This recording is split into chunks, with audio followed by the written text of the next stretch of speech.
Let's talk about overthinking because we all do it even when we pretend we are fine.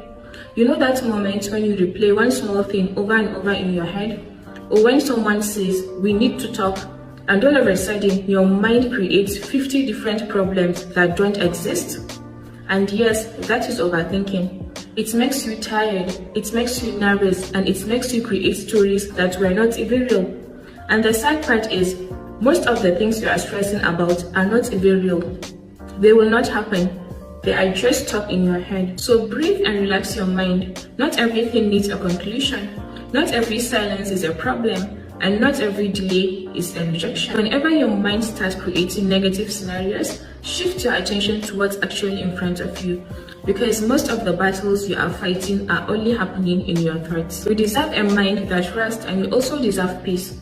And peace starts the moment you stop believing every thought your mind creates.